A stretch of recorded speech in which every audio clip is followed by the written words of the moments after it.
What if I told you that the most powerful force in the universe is not time, not energy, but space itself? हम अक्सर पूछते हैं universe किसने बना, लेकिन शायद इससे भी बड़ा सवाल ये है यूनिवर्स बना कहाँ? Because before there could be stars, galaxy, planets, or even time itself, the first had to be space. Without space, nothing could exist. No light could travel, no sound could vibrate, no life could emerge. तंत्र कहता है कि ये space सिर्फ एक anti vacuum नहीं है. It is alive, it is conscious, it is divine. और इसी इन्फिनाइट कॉन्शियसनेस को माँ भुवनेश्वरी के नाम से जाना जाता है. She is not simply the goddess of the universe. She is the very space in which the entire universe exists. Her galaxy, her atom, her thought, her emotion और हर लिविंग बीइंग सब कुछ उसी इन्फिनाइट कॉन्शियसनेस के अंदर exist करता है. इसलिए तंत्र में माँ भुवनेश्वरी को सिर्फ क्रिएशन की रूलर नहीं माना गया, बल्कि क्रिएशन के कैनवास के रूप में देखा गया. लेकिन अगर माँ भुवनेश्वरी खुद इन्फिनाइट स्पेस है, तो फिर उनकी ऑर्गन क्या है? क्या उनका भी कोई जन्म हुआ था, या वो क्रिएशन से भी पहले से एग्जिस्ट करती थी? इस सवाल का जवाब हमें ले चलता है तांत्रिक फिलोसफी के एक बहुत ही प्रोफाउंड कॉन्सेप्ट की तरफ. अकॉर्डिंग टू शाक्त ट्रेडिशन, माँ भुवनेश्वरी की स्टोरी किसी ऑर्डिनरी बर्थ से शुरू नहीं हुई. इनफैक्ट उनका कोई ह्यूमन लाइफ जन्म ही नहीं बताया गया, क्योंकि स्क्रिप्चर्स के अकॉर्डिंग वो क्रिएशन का हिस्सा नहीं है. क्रिएशन उनका हिस्सा. ट्रेडिशनल तांत्रिक टेक्स्ट कहते हैं कि जब ना समय था, ना दिशाएं थी, ना सूर्य, ना चंद्रमा, ना पृथ्वी, ना स्वर्ग और ना ही कोई लोक, तब सिर्फ दो इंटरनल प्रिंसिपल्स का एग्जिस्टेंस था, योर कॉन्शियसनेस एंड आदि शक्ति. लेकिन एक प्रॉब्लम थी, क्रिएशन पॉसिबल ही नहीं थी.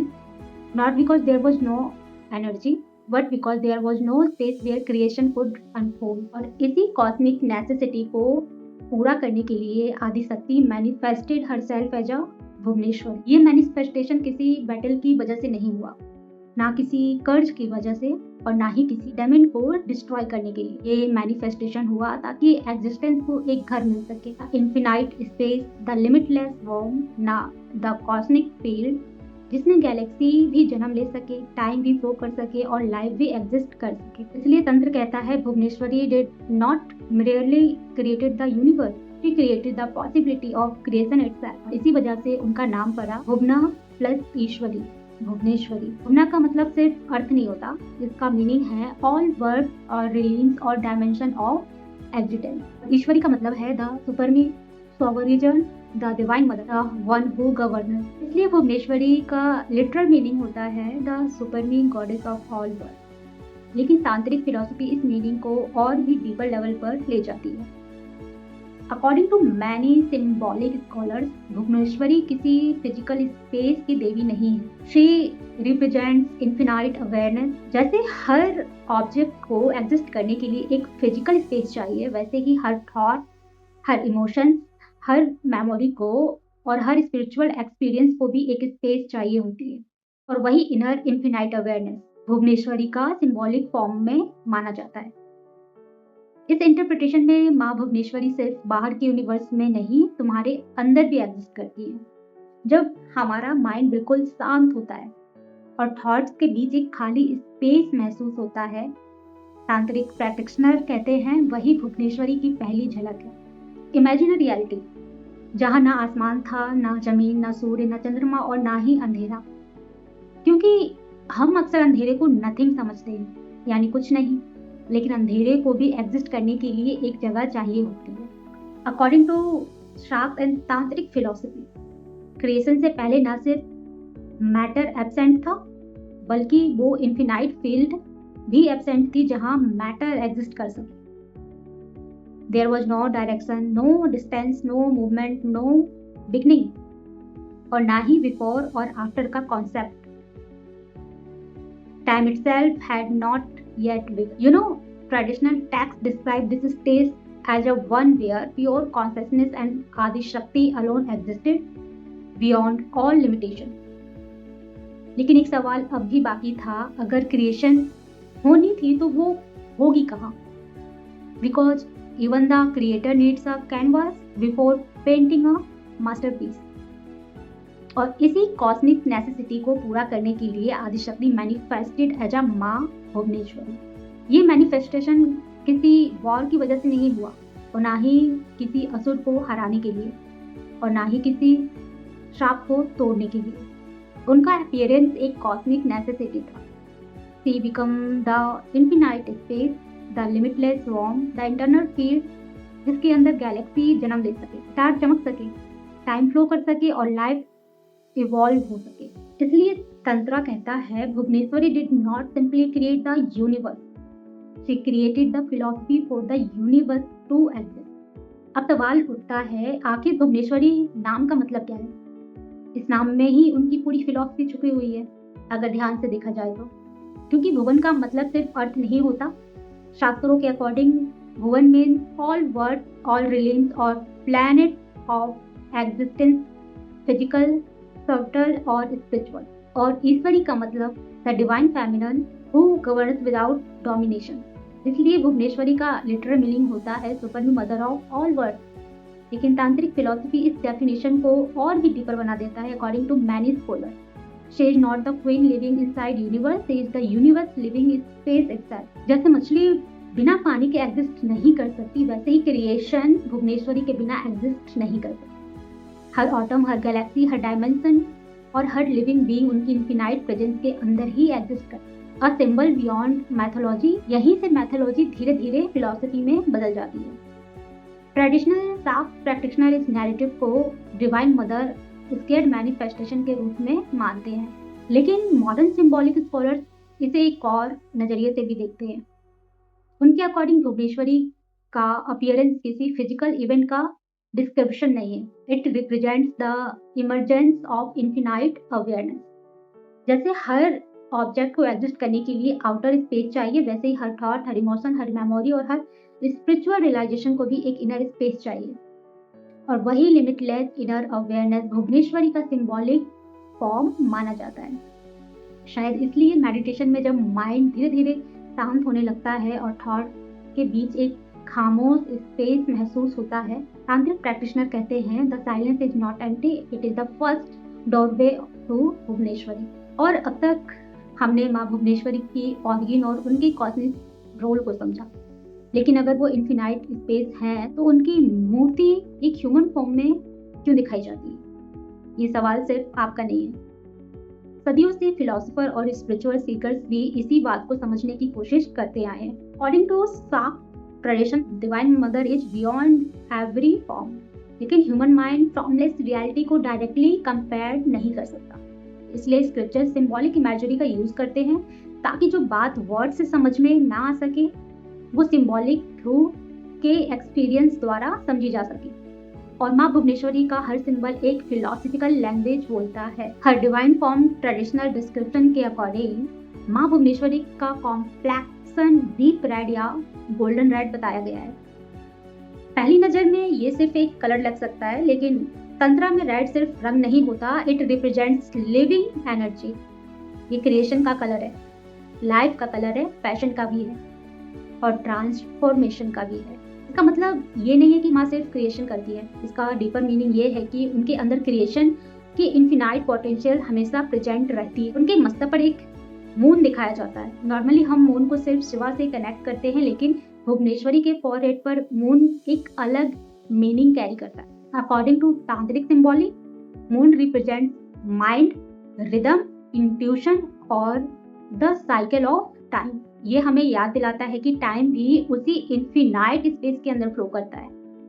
स्पेस टाइम के अंदर नहीं है, टाइम स्पेस के अंदर है, और इसीलिए माँ भुवनेश्वरी को समय से परे भी माना जाता है। द फोर हैंड्स, माँ भुवनेश्वरी को जनरली 4 आर्म के साथ डिपिक्ट किया जाता है। उनका हर एक हैंड एक स्पिरिचुअल प्रिंसिपल रिप्रेजेंट करता है। पाशा, एक हाथ में होता है पाश यानी नोज।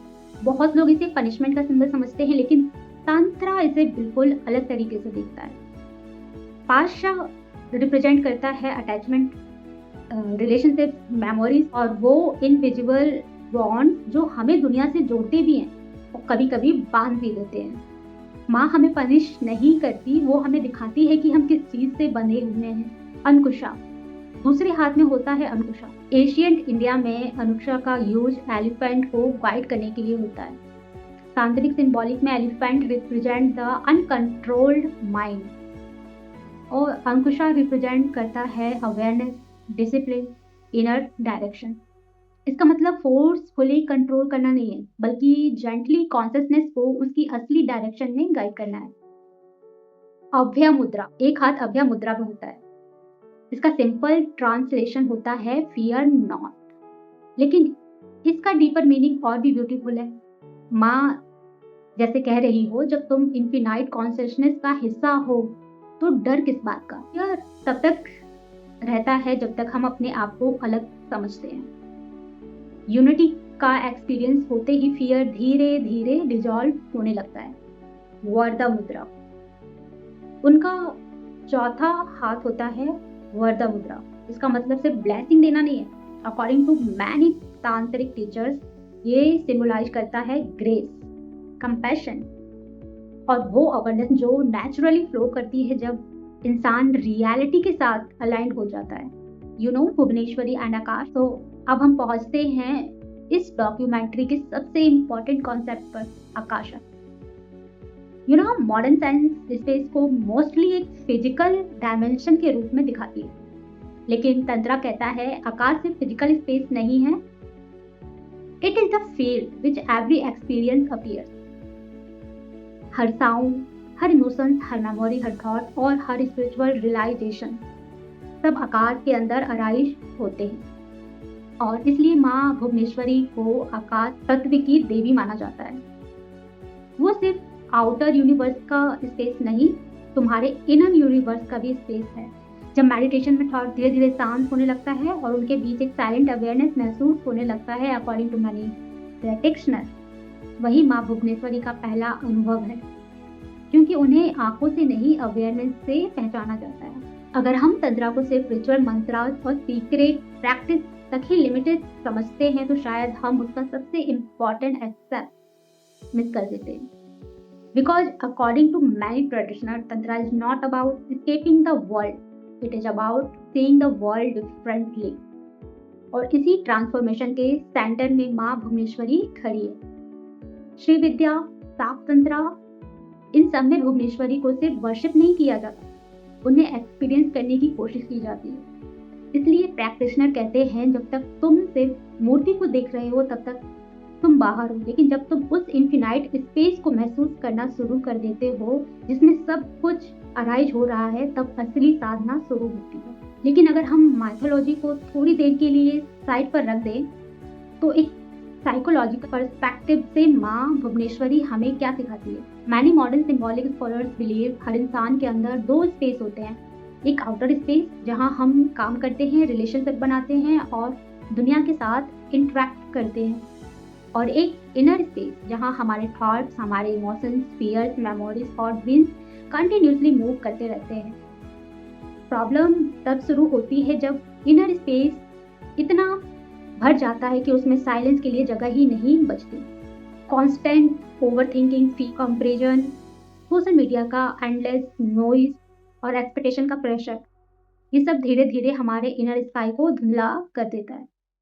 और शायद इसलिए तंत्रा कहता है peace is not something you create, peace appears when you make space for it. यही भुवनेश्वरी का साइकोलॉजिकल मैसेज माना जाता है। आज ह्यूमैनिटी के पास पहले से ज़्यादा टेक्नोलॉजी है, लेकिन शायद पहले से कम इनर साइलेंस है। हम कनेक्टेड बहुत हैं, लेकिन प्रेजेंट बहुत कम। हम इंफॉर्मेशन कलेक्ट कर रहे हैं, लेकिन अवेयरनेस लूज कर रहे हैं। और इसी वजह से भुवनेश्वरी का सिंबोलिज्म आज भी रिलेवेंट है।